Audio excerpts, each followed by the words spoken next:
Good afternoon, ladies and gentlemen, and welcome to the Rebel News live stream on this, a Monday, May 12th, 2025. I'm David Menzies, and my co-host, well, let me tell you a bit about my co-host, shall I? Folks, do you know that today is National Odometer Day? And I tried to educate my co-host regarding all things odometer before we got on the air, such as the fact that the term comes from the Greek words hodos, meaning path or gateway, and metron, meaning measure. She responded in Greek by saying she does not give a rodent's rectum. How fitting, she lives in Canada's only rat-free province. She is the she-devil with a sword. She is the Khaleesi of Northern Alberta. She is the sensational Sheila Gunn Reid. How you doing there, Sheila? David, I'm great. I am just super glad, as someone in charge of the editorial tone of this company, to know that you did not pick the fact that it's National Limerick Day, because that could have went very, very sideways, very, very fast. Look at you. You're growing. You're living and learning, David. You're responding to direction. I love it. I couldn't be happier. Well, it goes like this, Sheila, and I don't have a limerick at hand, but Don't, please. Never offend a co-host that has the power of termination over you. Yes. So. No, I think you mean like physical termination, like that I am a well-armed and capable woman. And we have a photo of you with an ex-staffer. I'm not making this up, folks. Maybe we can show it later. No, Sheila we don't have has to show a it. headlock on him, and it's a him giving multiple noogies. So this is one tough cookie. But really, Sheila, National Odometer Day. I mean, of all the national day, like, what is the point? Like, I get it when, it's something like Pizza Day or Cola Day. You're trying to generate sales by driving awareness. But an odometer, unless I'm mistaken, every single vehicle comes with an odometer built in. It's not an option. Maybe there's some do-it-yourselfer guy rebuilding a car from scratch that needs to go to Canadian Tire and buy an odometer. But this is ridiculous. It is ridiculous. What is your take on it? This is just all nonsense made up by Hallmark to sell us cards. That's what I think about this stuff. Like, have you ever even thought about your odometer? Like, at once in your life? No. Other than putting the car up for sale and trying to figure out how to dial it back. Oh, but that would be illegal, so I would never do that. Yeah. Yeah. I watch my odometer turn over as I have a 40-minute round trip for milk. while while the government tells me that I'm driving unnecessarily and I must pay a carbon tax. But you know Let's get what? into. Go ahead. Sorry to cut you off. Here's where an odometer will be newsworthy. When the EV revolution takes effect, and it will not be 2035, despite what the liberals will have you believe. Right now, it's a minuscule percentage of the population in North America that drive EV vehicles. But here's the thing when it comes to odometers, if you're not filling up, you're not paying all those gas taxes, Right, which is for what sure. more than a third of the price of a liter of gas.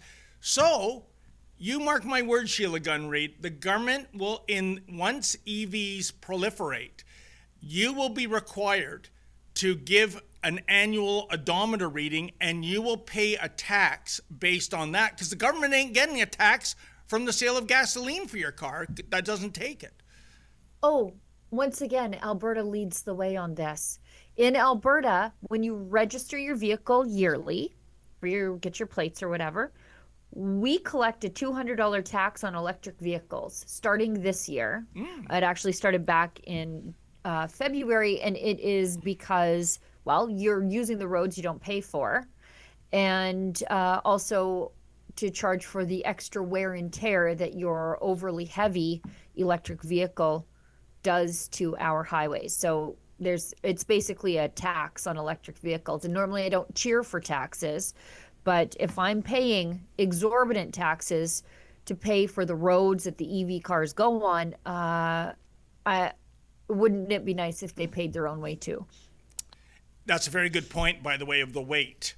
So all you greenies out there cheerleading for EVs, they are far heavier vehicles than non-battery powered vehicles. But enough about this future that's never going to happen in my point of view. Sheila, I think you usually do a little housekeeping rules here, and then we can get right to what's in the news. Sure. Yeah, we've got a big Trump announcement this morning, but if you are watching us on YouTube, you'll be shocked, as I was, to find out that we have recently been remonetized there. So if you want to support the work that we do at Rebel News out of the goodness of your heart, you can leave us something called a super chat. That's their paid chat there.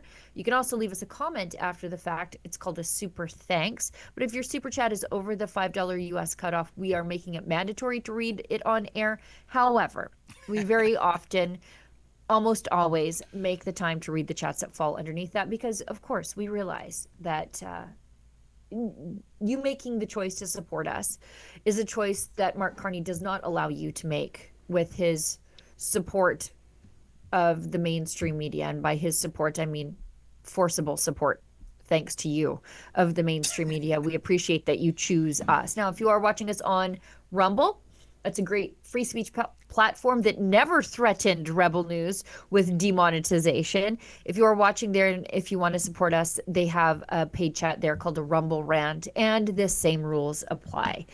I think that's it, David. Let's get into Trump's big announcement.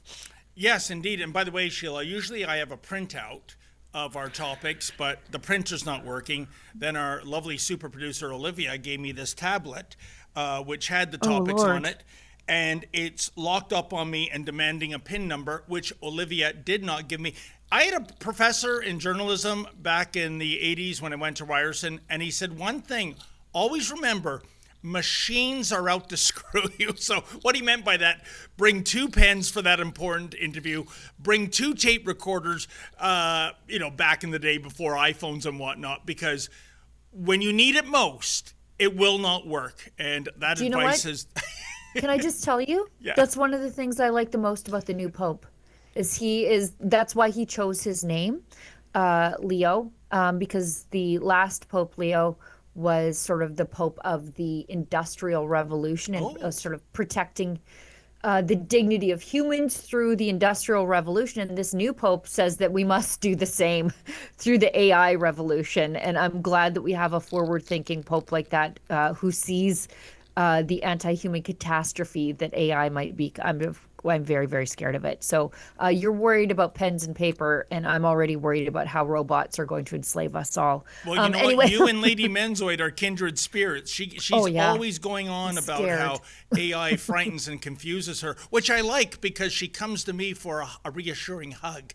That's the only way I get it You when a have to female lure is her in frightened with and fear. confused. Fear of robots is how you lure your wife in for affection. Anyway, let's Okay. let's get into Trump saying we have a very big announcement to make. It's going to be a truly earth-shattering and positive development. I think this is on his meeting with Carney. I don't know. Let's watch. I said before in our meeting with the new and very talented Prime Minister of Canada that we have some very big announcement to make. It's not about trade, it's about something else, but it's going to be a truly earth-shattering and positive development for this country and for the people of this country. And that'll take place sometime within the next few days. I said before. Sheila, what can it be? Oh, I think it's Keystone XL. So Carney's going to try to take credit for Keystone XL is what that's what I think. I don't know. He said it's not trade related, so I don't even know. I don't what else could it be? A military agreement in the north? I have no idea. I think it's Keystone XL, but I don't know. Trump loves Keystone XL. Well, we love Keystone XL, regardless of who's calling the shots. So, and I'll tell you strategically, I think if you're correct, it's Keystone XL. This would help Carney try to, put water in the wine of all the alienation that is out there by giving something to the West that is very much beneficial. But you're right. What did he say? When is the announcement happening? Is it today or tomorrow, Sheila? I'm not clear. I think it's tomorrow. Maybe Okay. it's later on today. Maybe we'll have the news before the day's done. Maybe our viewers, if you want to do a super chat, give us your best guess. Yeah, let us know what you think is happening here. Or if you find out what it is before we're done on air, please let us know. We also have our very intrepid team watching, scanning the news as we're talking about the news. But I'm very curious what this might be, and let me know what you guys think. And All right. if it is military, it can't be, troops massing on the Canadian border to get this 51st state done. I don't know. Okay. You know what?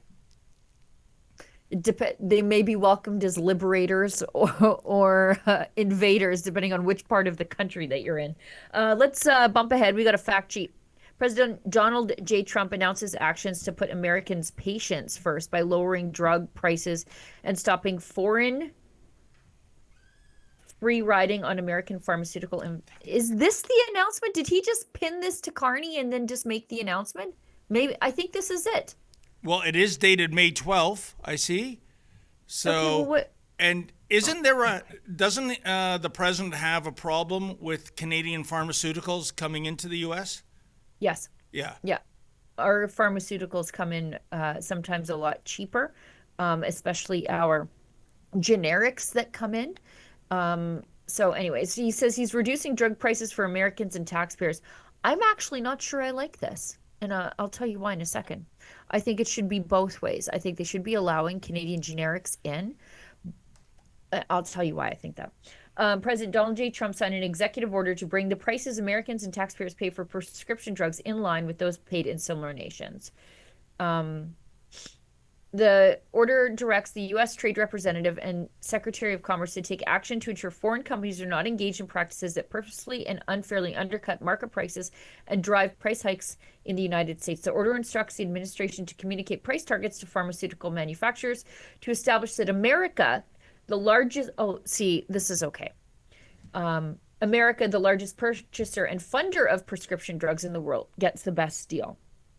The Secretary of Health and Human Services will establish a mechanism through which American patients can buy their drugs directly from manufacturers who sell to Americans at a most favored nation price, bypassing middlemen. Okay, I don't disagree with this then. The reason I am usually against, well, I'm against a command and control economy. I don't like politicians who tell companies what they should sell stuff for, because that's what happened to Alberta during the National Energy Program, or I was going to say National Energy Crisis, depending on how you look at it. And so our oil companies were told that they couldn't sell at world market price. They had to sell at lower than that to the rest of the country, and companies just folded up shop. Why would you even do work in Canada, right?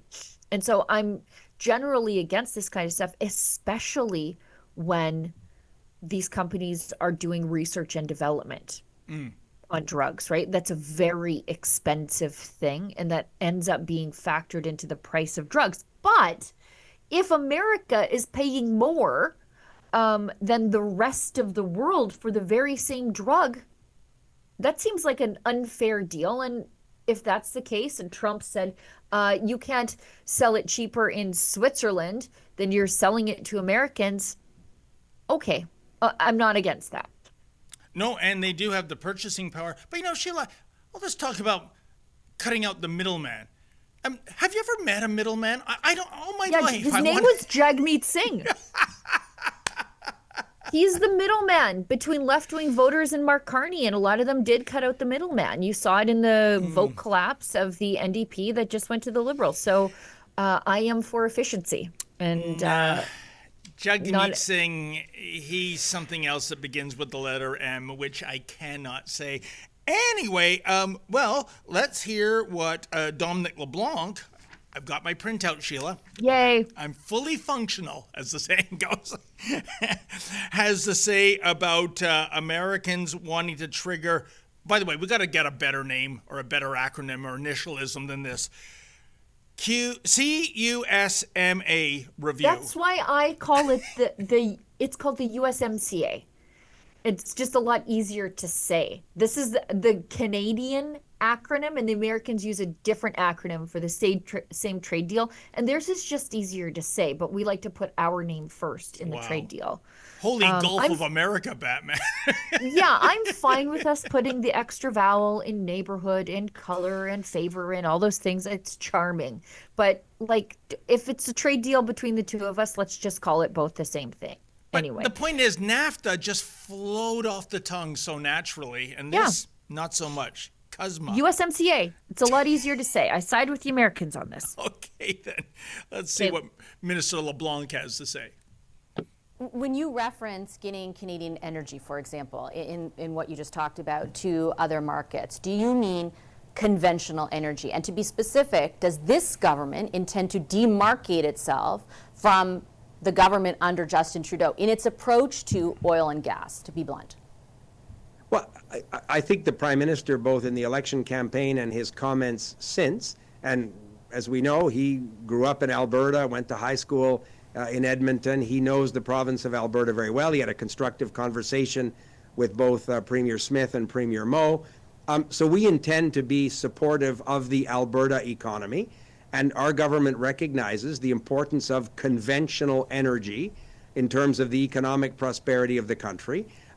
We can do both. We can support a transition to less carbon-intensive forms of energy, but recognize that the world continues to need conventional oil and gas, and Canada should be a reliable, dependable supplier of those energy resources as well. So I'm confident that we have absolutely found the right balance, and I'm confident, recognizing, as I say, the Prime Minister's desire to convene the First Ministers in Saskatoon and work with Premier Moe. I've spoken to Premier Moe since the First Minister's meeting. I'm very confident that we can support every part of the country's economy in a way that will bring greater prosperity to the whole country. That was what we offered Canadians in the election, and we're at work doing that now. Do you concede?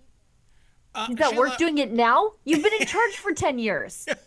And also, are they losing track of their track record? Remember when Japan, Germany, and Greece came begging for liquefied natural gas? almost 1 trillion with a T, $1 trillion worth. And Blackface said, there's no business case. Sorry, Right. bye. Yeah, we don't need an well, extra $1 trillion. And who told Blackface there was no business case? The businessman whispering in his ear, Mark Carney. Yeah. Like everything that Justin Trudeau ever said on the economy was whispered into his vacant head by Mark Carney. For 5 years. At least. Yep. I think 5 years officially on paper. Oh, But good point. Japan didn't just come once, they came twice and potentially a third time. And in fact, in the last time, the only way you know that the idea of a Canadian-Japanese liquefied natural gas deal was even talked about by the Japanese was you went to the Japanese readout of the meeting, because it was purposefully left off the Canadian readout of the very same meeting. They talked about economics, is all that the Canadian readout said from the PMO. But if you went to the Japanese readout, they say we raised the issue of purchasing liquefied natural gas with the Canadians one more time. And that was like just a couple of months before the election that was. So what changed? Nothing. Yeah. We're not going to get any of these deals done. They say one thing and they do another. But you know what, Sheila? What just popped to mind here is, we can't get questions to Prime Minister Carney, but if there's anyone watching this in the mainstream media, how about asking him this question? I think it's a really good question and a valid question. Your predecessor, Justin Trudeau, said there was no business case for liquefied natural gas being sold to Germany, Japan, and Greece. Do you echo those words? I would be fascinated to find out how Carney would handle that query, Sheila. I also want to know who gave that advice. Who gave the advice that That's there was a no great business question, case? too. Huh? Yep. The businessman whispering in his ear, his chief economics advisor as the leader of the Liberal Party and not the Prime Minister, which is a cutesy way of getting around ethics laws. Who told him that? It had to be his chief economics advisor, right? I don't even think Chrystia Freeland's smart enough to say that. Like, she wouldn't even use those words. That's a great point, Sheila, because, and Carney could answer both questions with one statement.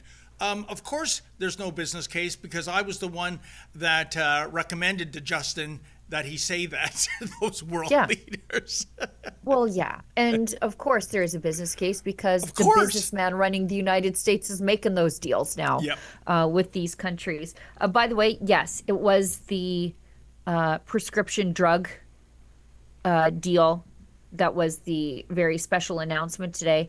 We've got actually a video from RFK who says Trump's executive order to lower drug prices is the promise Democrats made for decades but never kept. Isn't that true? They're the ones who are like fighting Big Pharma, and today they wake up finding themselves defending Big Pharma.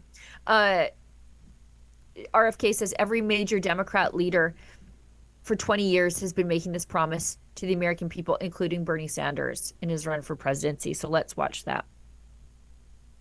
Extraordinary day. This is an issue that, I grew up in the Democratic Party, and every major Democratic leader for 20 years has been making this promise to the American people. This was the fulcrum of Bernie Sanders' runs for presidency, that he was going to eliminate this discrepancy between Europe and the United States.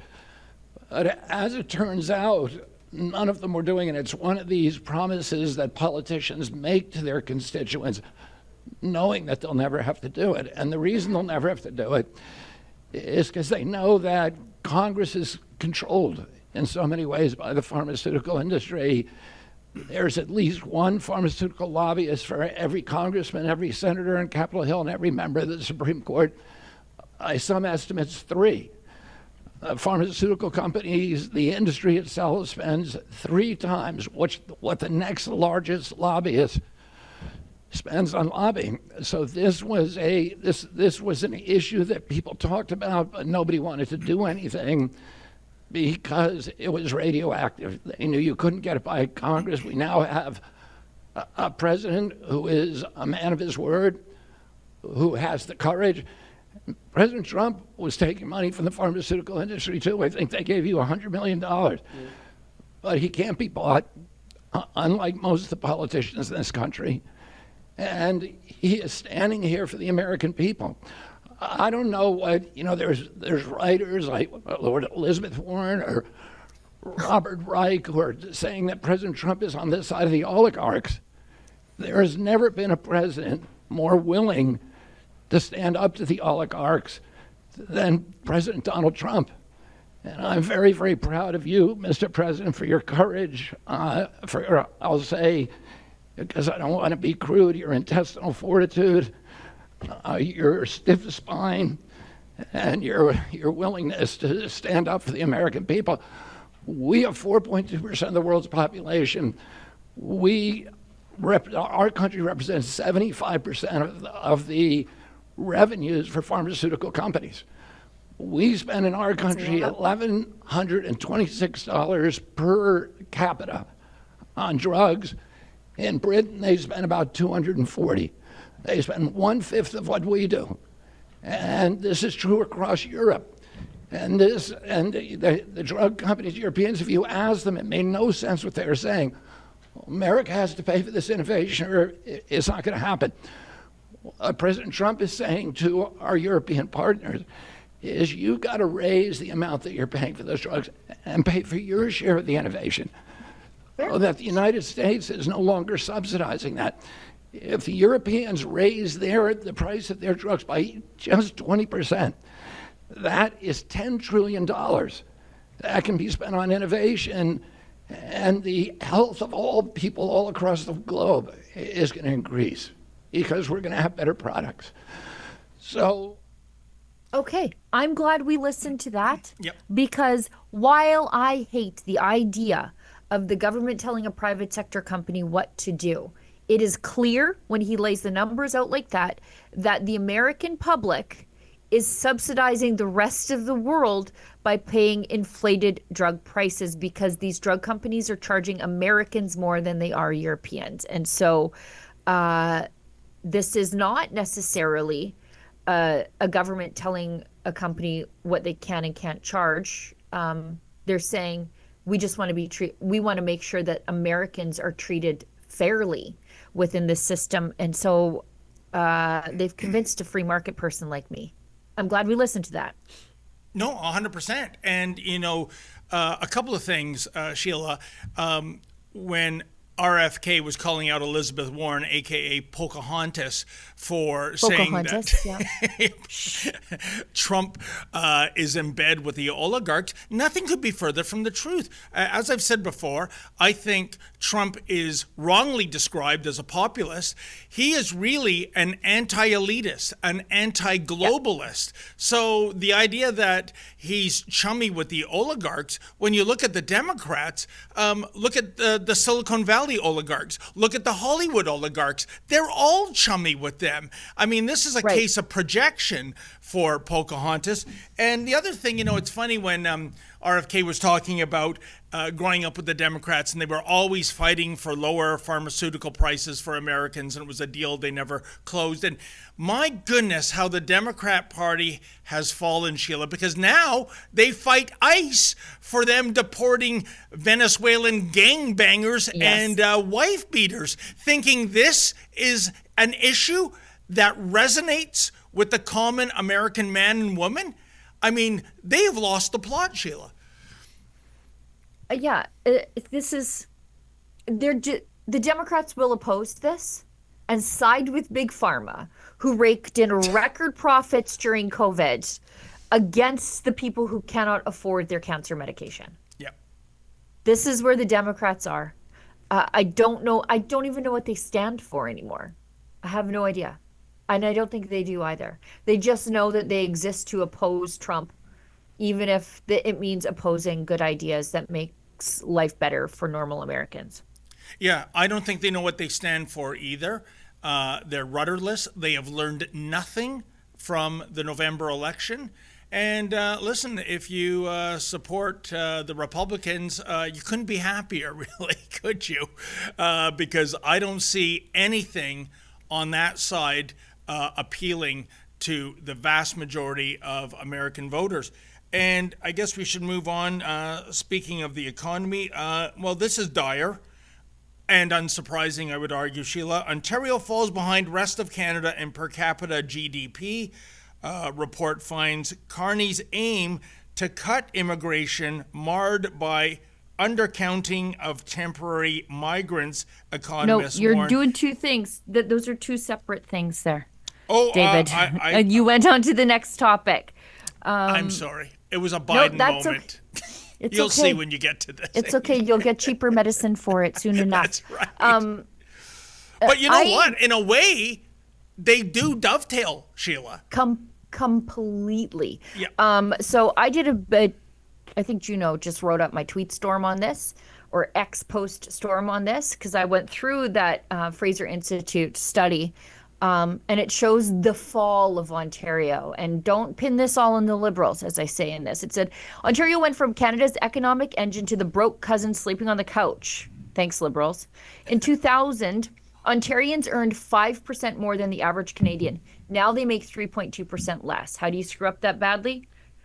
Auntie Sheila's going to show you. The Fraser Institute just broke it down in black and white. Ontario's economy is broken, and it didn't happen by accident.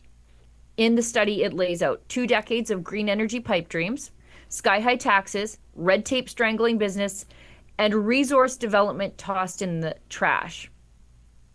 And now Alberta and Saskatchewan are picking up the slack while Ontario re-elects the same tax and spend maniacs who caused the mess.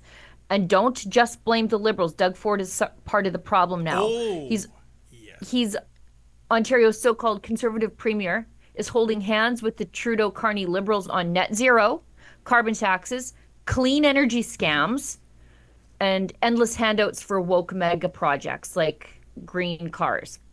So Doug Ford is doing what Liberal premiers used to do, just with a blue tie. And that's why the province is circling the drain while pretending to be open for business.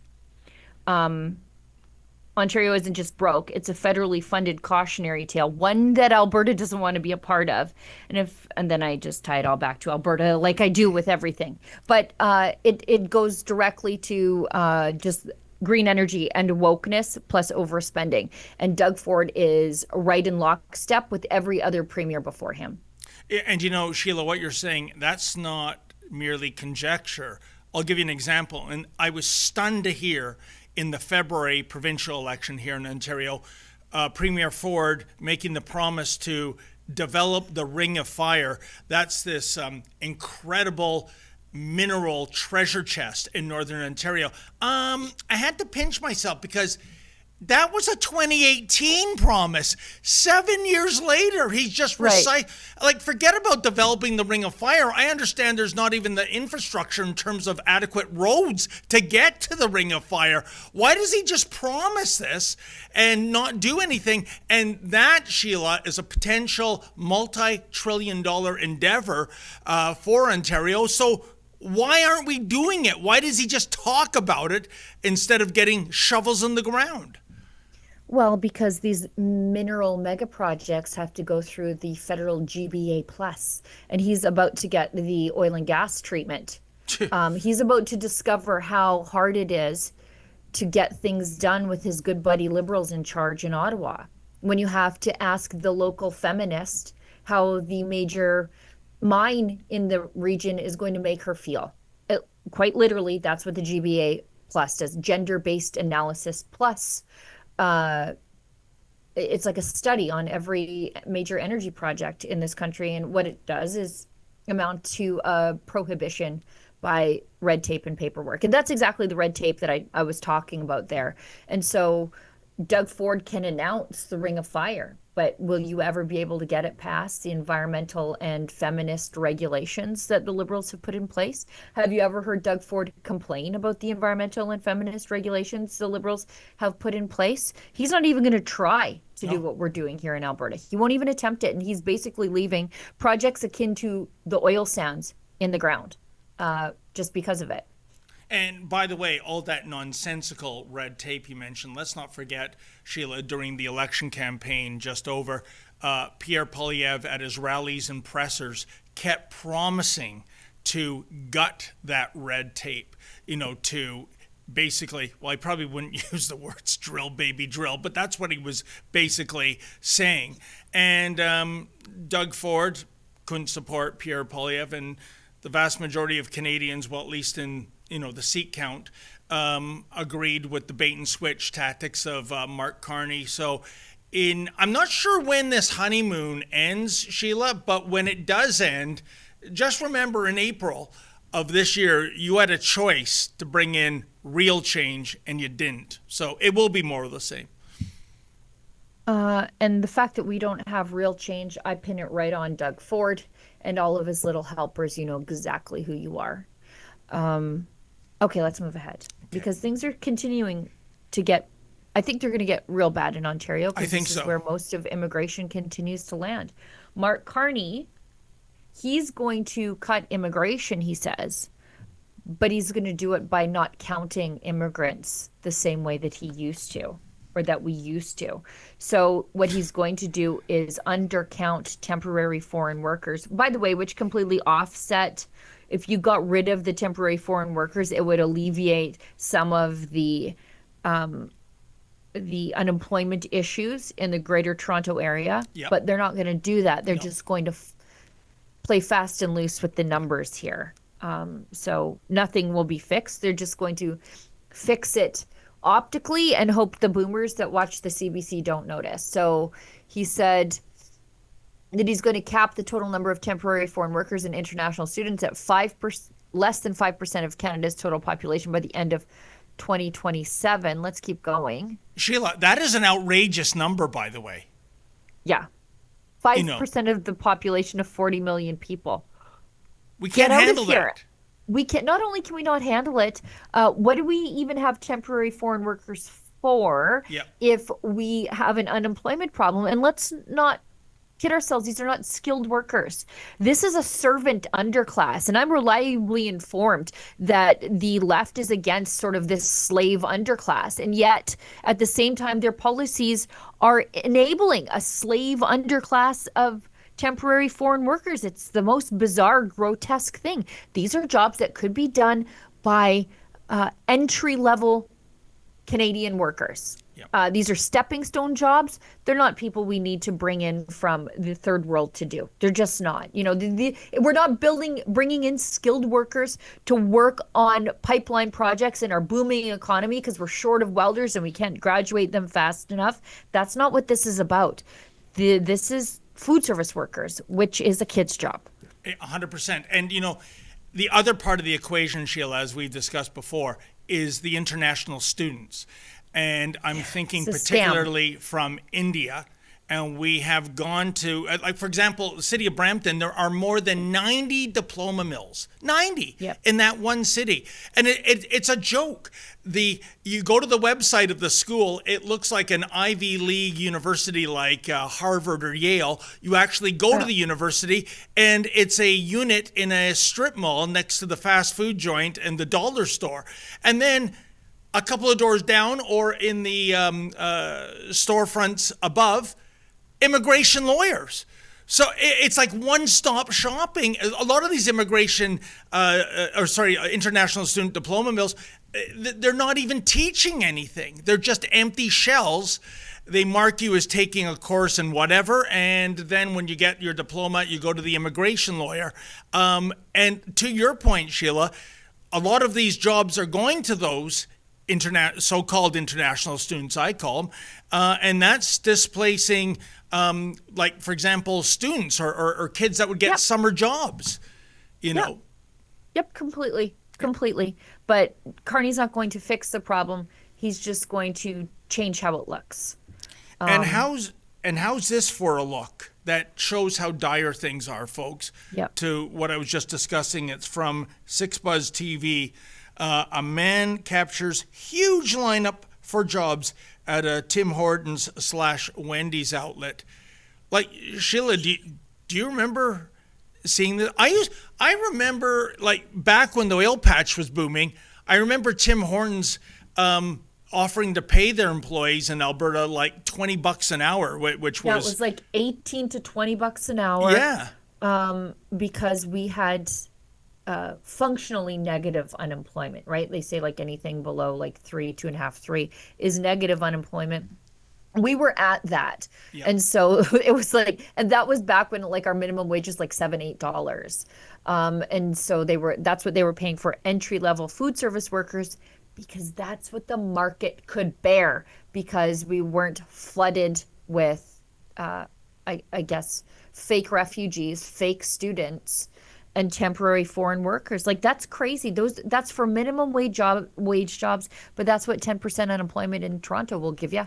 And I wonder who most of those people were in that lineup, Sheila. I mean, I don't know. I honestly don't know. But if I had seen it, I would have pulled over and, we should asked a few cover some of questions. these job fairs. We should, yeah. I think we should, just to see who's standing in the crowd. And I don't mean culturally speaking, I mean immigration status wise. That's what I want to see. Are these existing Canadians, or are these people who are temporary foreign workers and students that are lining up when this could be Canadian high school students getting summer jobs? Well, that is one sad, sorry sight, let me tell you. Never thought I'd see it either. Do we have I never to take thought an I'd see that. No, wait. I never thought I'd see this next thing either. Oh. This video, and then we'll hit an ad break Okay. before we go into the last part. I never thought I would see this. When I saw this, I was like, "Who? Am I seeing this properly? Who is actually saying? Is this Donald Trump saying this? No. Here's Starmer says when people come to our country, they should commit to integration, learning the language.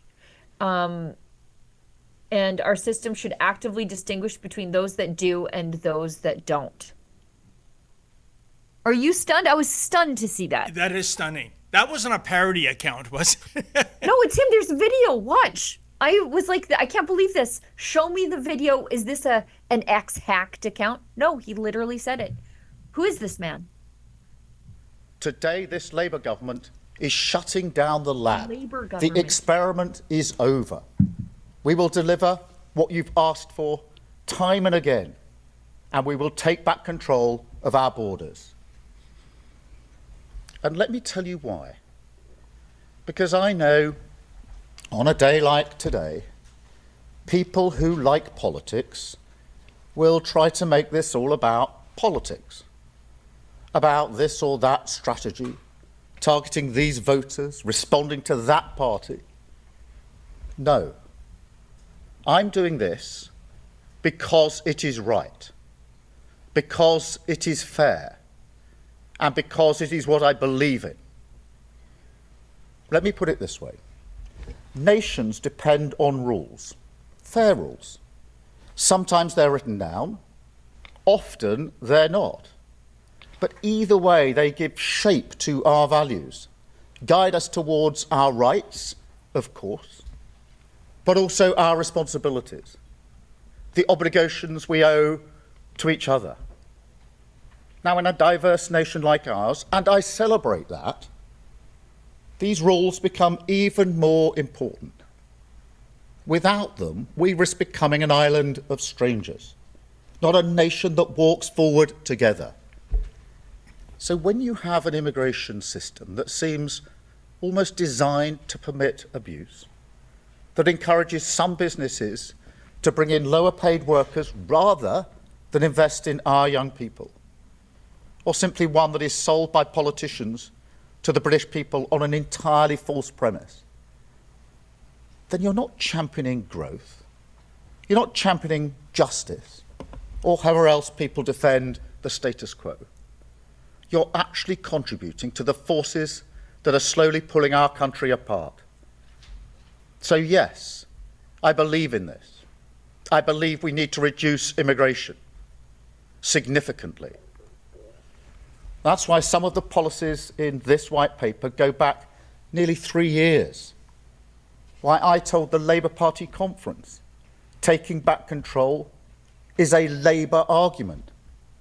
And why, most importantly of all, inward migration is already falling with this government. It's about fairness.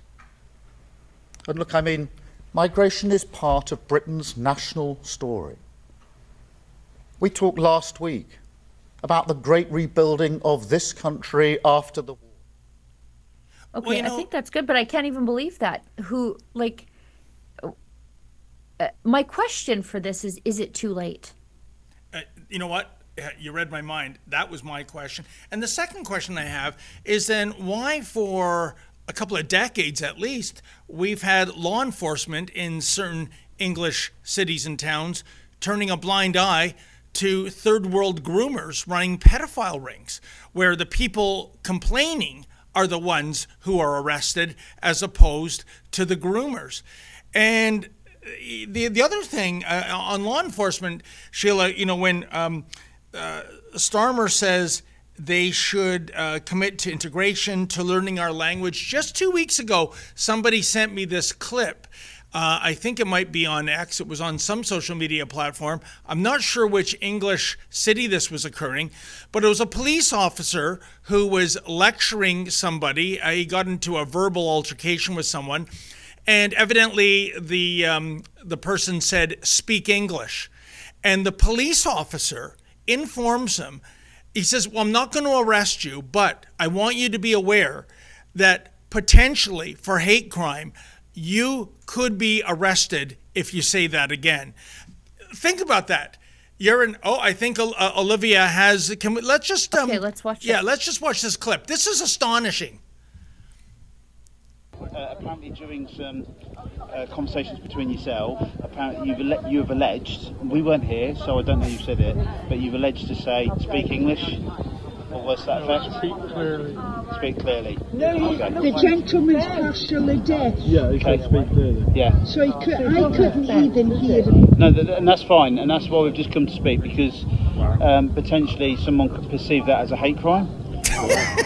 Didn't we just know this was going to happen? No, I know. People, if someone says to me, "Officer, I believe this," then The guy in the we need to background is look at like, it, because what someone's planet is potentially apparently during some He can't even believe what he's hearing. apparently Like, he's you've leaning in. alleged, we weren't here, so I don't know who said it, but you've alleged to say, "Speak English," or what's that effect? Speak clearly. Speak clearly. No, Okay. the gentleman's partially. Sheila, there's some discrepancy whether he said speak English or speak clearly, but it's a Either moot point. way. He's an Englishman in England telling Right. someone to speak the English language, and that's a hate crime? This is where we're at. But apparently, this cop is somewhere to the left of Keir Starmer, Yes. the Labour leader. Yep. The Labour Prime Minister is to the right of the police service there. Yeah.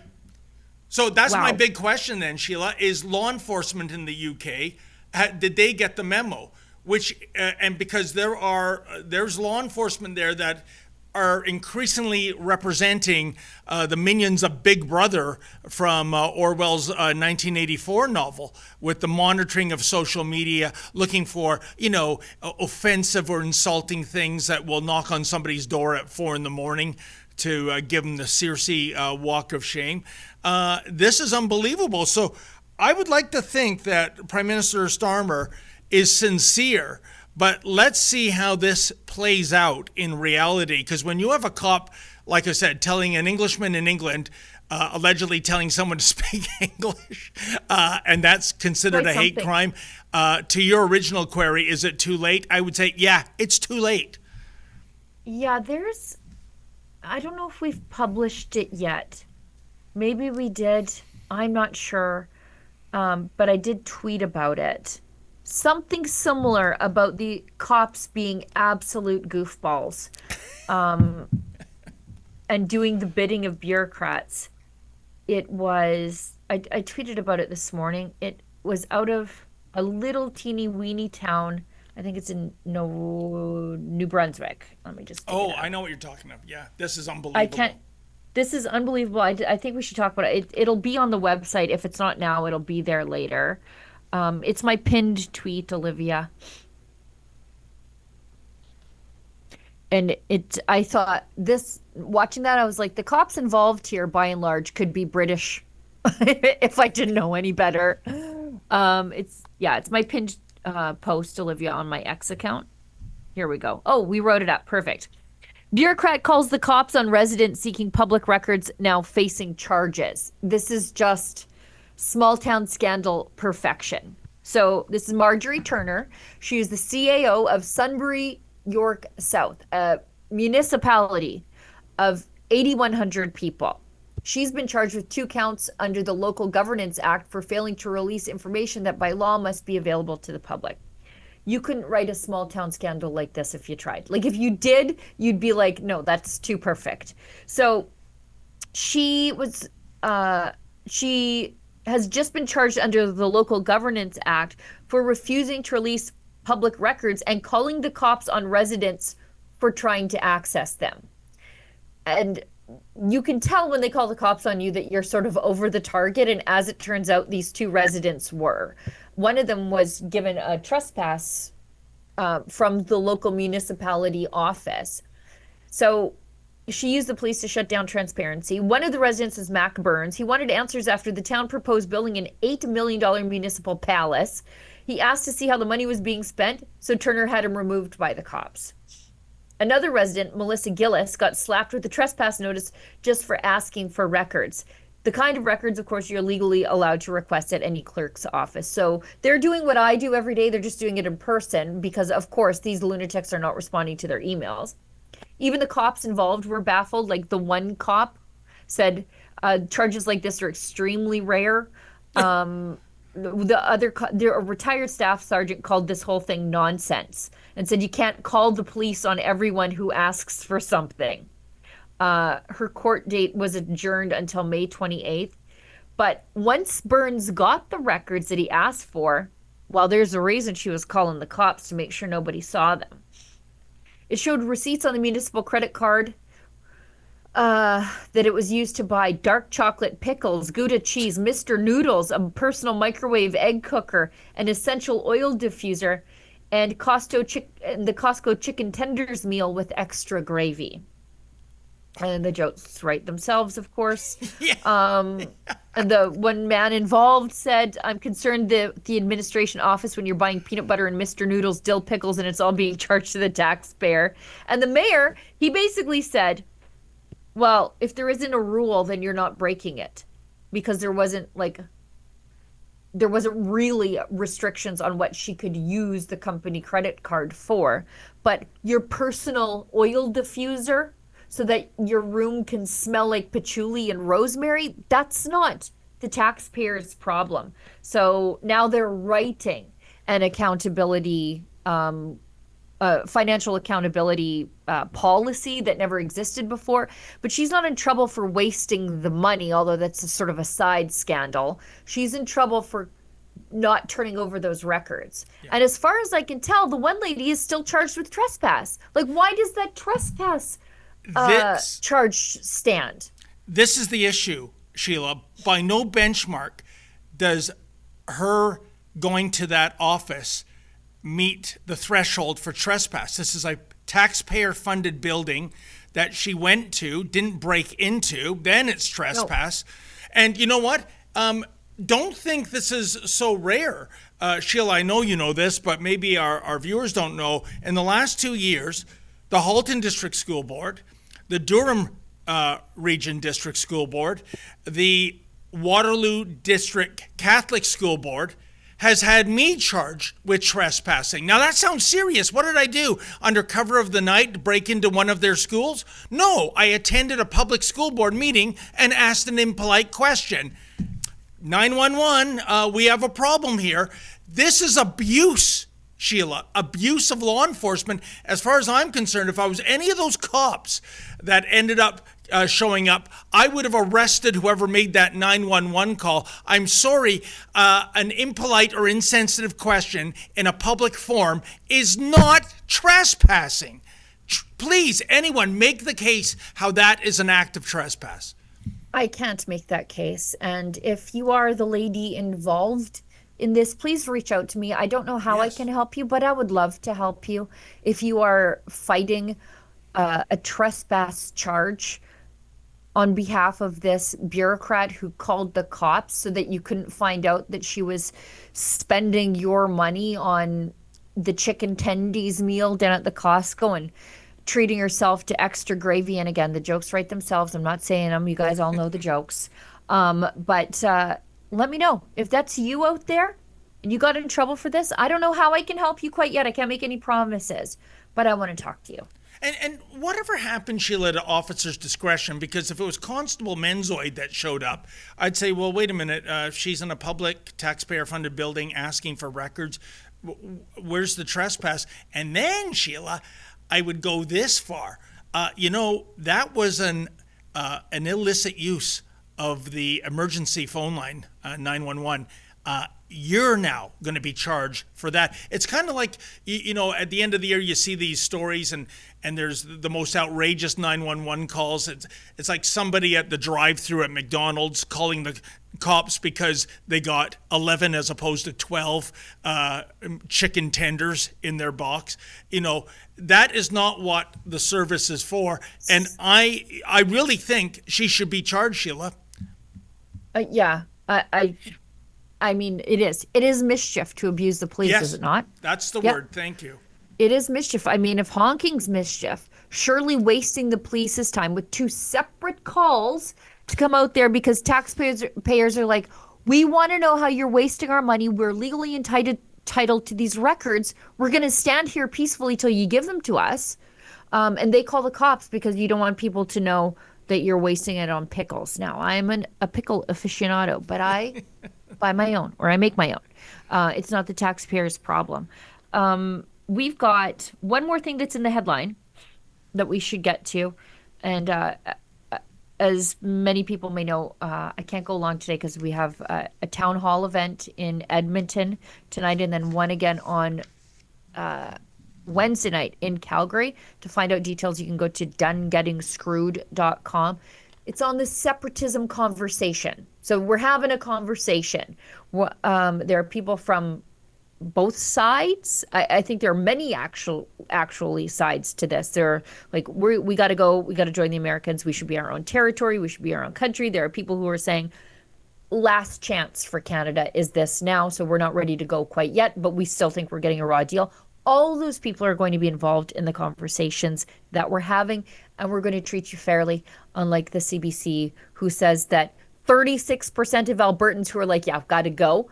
You guys are fringe radicals, which is clearly more than anybody who voted for Mark Carney in my beautiful province. So anyway. And Sheila, are those events sold out or near sold out? What's the status there? They are, I think the Edmonton one is sold out. Calgary's approaching sold out. Okay. So if you're in the Calgary area, folks, don't delay if you want it. It's going to be a despair. humdinger. Yeah, don't despair. I think there are still tickets, but don't quote me on that. Go to donegetingscrewed.com to find out. And we are booking more dates. That is an evergreen URL, by the way. You could use it for anything. as long as there are liberals in power, that donegetingscrewed.com website will be active in some form or another. But we are also planning other events in other cities across the West. So keep checking back there. Yeah, so there you go. Edmonton's sold out. Yeah. Both Ezra and I need new headshots. We don't look like neither one of us look like that. I don't photograph well. It's a congenital birth defect, I am sure. No, that's not true. I object. No, I don't photograph well. I think I'm on video, I'm fine. It's just that I don't know if it's the angles of my face, they just don't turn up on camera well. And it's whatever. I've learned to live with it. I'm 45 years old. I've said goodbye to taking a good photo a long time ago. But let's go to this update. And as a Catholic, I guess I'm somewhat glad to say that we're no longer the largest target of hate crimes in the country, religiously motivated hate crimes. But the downside is that it's not that hate crimes have gone down in this country. In fact, they've gone up. Just the targets have changed. Jews are the target of 40% of total hate crimes last year, say Toronto police. And to put that in context, Sheila, yeah. The Jewish population in the Toronto area, I believe, is less than 5%. Right. And what do you hear from the liberals all the time? Islamophobia, Islamophobia, Islamophobia. But new data released this week by the Toronto Police Service shows that reported hate crimes in the city rose 20% in 1 year. It found that the Jewish community, while representing less than 4% of Toronto's population, was a target of 40% of reported incidents.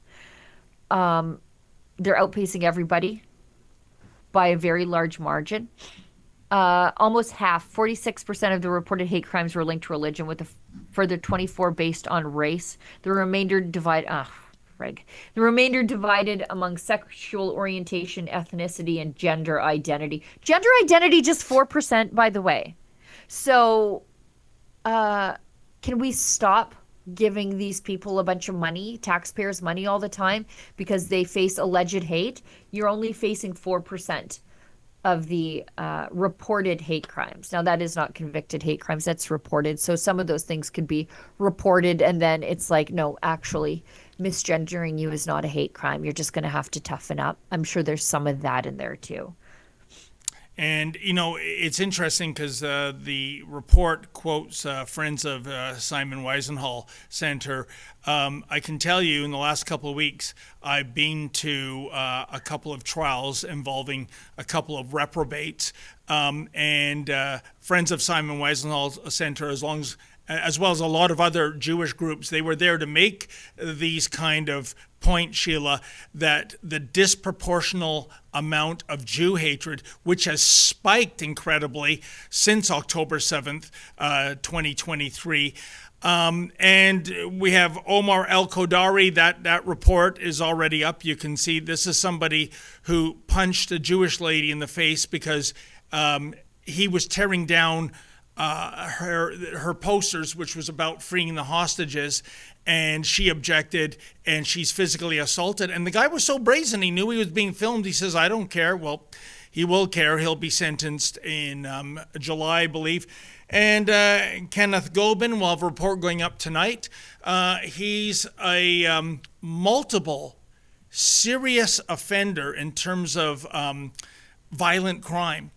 Thought it was a good idea to hop the curb with his e-bike and go up to people he correctly presumed were Jewish, leaving a synagogue in Thornhill, and spat on them, did the Heil Hitler salute, said Hitler should have killed all of you, you should have all died in the Holocaust, and on it went, completely unhinged, like El-Kodari, totally unrepentant.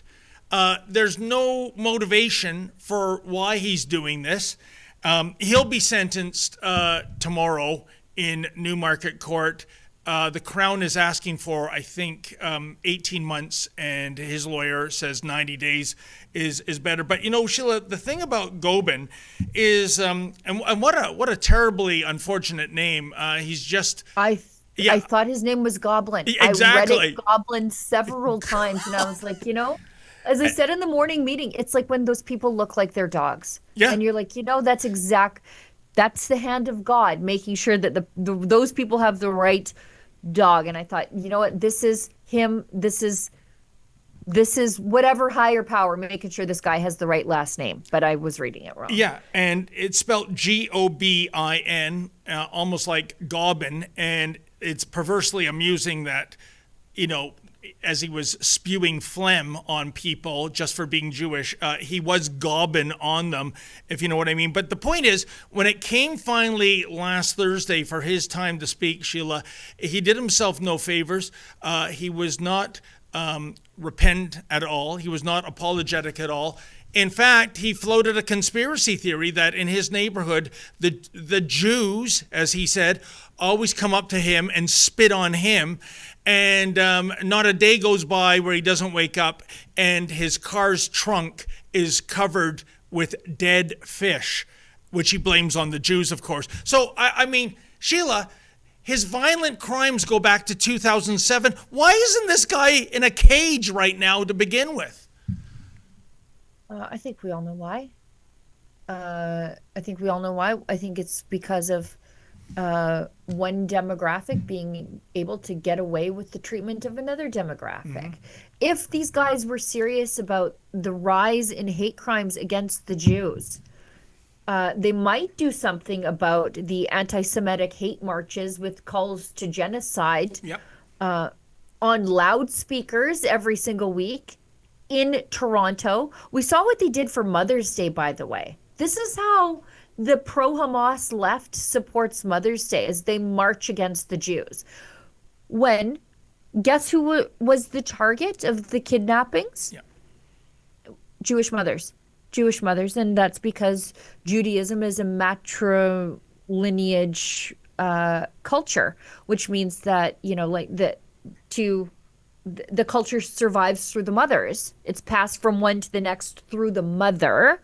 And so if you want to end Judaism, you end the mothers. There's a reason they attacked them and kidnapped them. But that's what happens every single week in Toronto. I just want to read one more part of this, then we'll wrap up. We've got some chats too. Almost half, 46% of reported hate crimes were linked to religion. Oh, I already did this. Police figures show that the hate crimes against Jews made up the largest single group, with 177 reported incidents in 2024. And yet nothing's done. They can show up and protest on the lawn of the synagogue because the synagogue might have a speaker that they don't like talking about real estate. Oh, Sheila, I'd like to correct you. Nothing is not done. Peaceful counter-demonstrators are arrested. Members of the independent press, I speak of yours truly, and our boss, Ezra Levent, get arrested for, the thought that we might further incite the hooligans. Yeah, so they do some things, Sheila. Right. They also bring coffee. And block the roads. And they block the roads for these guys. And getting a couple of Islamist Toronto police officers to publish a podcast. Yeah, showing that. About anti-Semitism. Yeah. About anti-Muslim sentiment. Yeah. And how the October 7th terror attack on Israelis really brought to light, I guess, how bad anti-Muslim sentiment was. And it was bringing more people to Correct. Islam. That was the silver lining. More people converting to Islam thanks to October 7, 2023. These are two senior police officers. Yeah.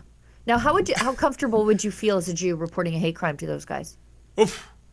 I guess as comfortable as you would within the Chinese community reporting anything to those Chinese spy cops that the Liberals ran. Yeah, why are they even still on the police force is what I would have to say. Exactly.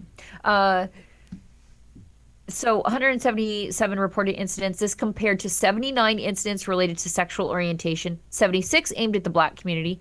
Hate crimes against Muslims were down slightly from the previous years, 28 compared to 33, while those against Asians had risen from 56 from 31 the previous year. That is a substantial increase, by the way. But as the Simon Wiesenthal Center says, the report is confirming what the entire Jewish community already knows, which is that hate crimes targeting our community are increasing dramatically. If it hasn't happened to us, we know somebody that it has happened to. I think that's probably right. And it was a cosmic fluke, Sheila, that I covered the Goban story because Avery and I showed up at Newmarket Court that day, last Thursday, to cover the Akbari story. That's the guy who dreams of blowing up every Toronto synagogue and killing as many Jews as possible. His words, by the way. And he got informed upon to two police services, York Regional and the RCMP. And he fired his lawyer, so the case is being adjourned to July. But what killed me about Mr. Akbari, Sheila, is that this is a man originally from Afghanistan, then Pakistan, then Russia, then moved to Canada. And in Canada, he is living the Canadian promise, as Pierre Poilievre calls it. He's got a restaurant. He has a $1.3 million home in East Gwillimbury. He drives a nice BMW. And yet, what I'm getting at is that he's not hard done by. No one has screwed him. And yet he harbors this fantasy and is so bold to openly talk about it, about killing as many Jews possible and blowing up synagogues. This is a problem. Who are these people we've let into our country, Sheila? And it's about to get worse. Yep. I did a video that will be published today about it's a Middle Eastern polling firm that polled Gazans' sentiment on Hamas, their current government, October 7th, and it ain't good.